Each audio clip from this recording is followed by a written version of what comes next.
আমরা কোরআন দিয়ে আজকে কোরআনের পরিচয় নিব। কোরআনকে জিজ্ঞেস করবো যে কোরআন তুমি তোমার পরিচয় দাও। আমরা কিছু প্রশ্ন করব, দেখবেন কোরআন অবলীলায় উত্তর দিয়ে দিচ্ছে। তো শুরুতে একটা কথা বলে রাখা ভালো, আমরা কিন্তু কোরআনকে আমাদের বাংলাদেশে কোরআন শরীফ বলি। কি বলি? কিন্তু কোরআনে কোথাও কোরআনকে কোরআন শরীফ বলা হয়নি। শরীফ আপনি বলতে পারেন, শরীফ অর্থটা ভালোই, সম্মানিত কোরআন। কোরআন শরীফ মানে সম্মানিত কোরআন। কিন্তু আল্লাহ তাআলা কোরআনকে কোরআন শরীফ কোথাও বলেননি। আল্লাহ তাআলা কোরআনকে কোথাও বলেছেন কোরআনে মাজিদ, বাল হুয়া কুরআনুম মাজিদুন ফি লাওহিম মাহফুজ। আমি লাওহে মাহফুজে এই কোরআনে মাজিদকে রেখেছি। লাওহে মাহফুজ 7 আকাশের উপরে।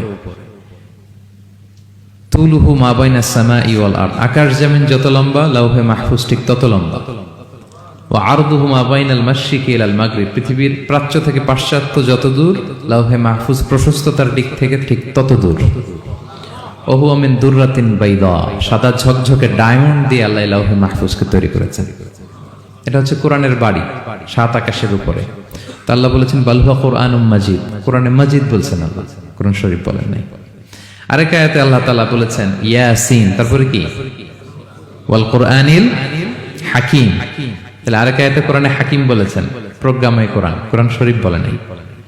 সূরা ওয়াকিয়ার আরেক আয়াতে আল্লাহ তাআলা বলেছেন ইন্নাহু লাকুরআনুন কারীমুন ফি কিতাবিম মাকনুন, এখানে বলেছেন কোরআনে কারীম। সূরা হিজরের এক আয়াতে আল্লাহ বলেছেন কোরআনে আযীম, ওয়ালাকাদ আতাইনাকা সাবআম মিনাল মাসানি ওয়াল কুরআনাল আযীম। নবী হে, আপনাকে আমি নিত্য পাঠনীয় সপ্ত বাক্য দিয়েছি আর কোরআনে আযীম দিয়েছি। তাহলে আল্লাহ বললেন কোরআনে মাজিদ, তিনি বললেন কোরআনে হাকিম, তিনি বললেন কোরআনে কারীম, কোরআনে আযীম। কিন্তু এগুলো সব থেকে আমরা কি বলি?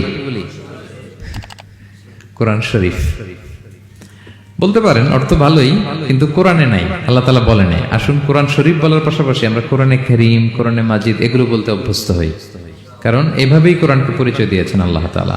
পারা যাবে তো ইনশাআল্লাহ? শুধু কোরআনই কোরআনের নাম নয়, এছাড়াও কোরআনের আরো অনেক নাম কোরআনে খুঁজে পাওয়া যায়। যেমন কোরআনের একটা নাম হচ্ছে আল কিতাব। কোরআনের একটা নাম কি? আল্লাহ তাআলা বলছেন মা ফাররাতনা ফিল কিতাবি মিন শাই, এই কিতাব, এই কোরআনে আমি কোনো কিছু বাকি রাখি নাই, সব বলে দিয়েছি। সব, ব্যক্তি জীবনে, পরিবারে, সমাজে, রাষ্ট্রে, রান্নাঘর থেকে শুরু করে বঙ্গভবন পর্যন্ত, কাঁথা সেলাই থেকে শুরু করে মহাকাশ পর্যন্ত সব আল্লাহ কোরআনে বলে দিয়েছেন, কিছু বাকি রাখে নাই। তাহলে কোরআনের একটা নাম আল কিতাব, একটা নাম কি?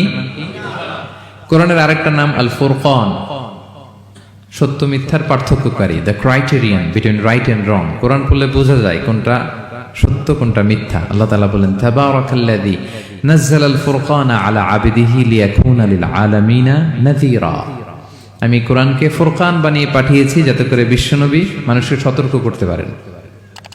তাহলে একটা পেলাম কোরআনের নাম আল কিতাব, এরপরে দ্বিতীয়টা পেলাম আল ফুরকান। কোরআনের একটা নাম হচ্ছে আয-যিকির। আমরা অনেকে মনে করি শুধু সুবহানাল্লাহ, আলহামদুলিল্লাহ এগুলাই জিকির, না, কোরআনটাও একটা জিকির। কোরআনের একটা নাম হচ্ছে জিকির। আল্লাহ তাআলা বলছেন ইন্না নাহনু নাযালনা যিকরা ওয়া ইন্না লাহু লাহাফিযুন, নিশ্চয় আমি এই জিকিরকে মানে কোরআনকে নাজিল করেছি, আমি এই কোরআনকে সংরক্ষণ করব। তাহলে কোরআনের একটা নাম পেলাম আল কিতাব, একটা নাম পেলাম আল ফুরকান, একটা নাম পেলাম কি? জিকির। এরকম অনেকগুলো নাম কোরআনের আছে।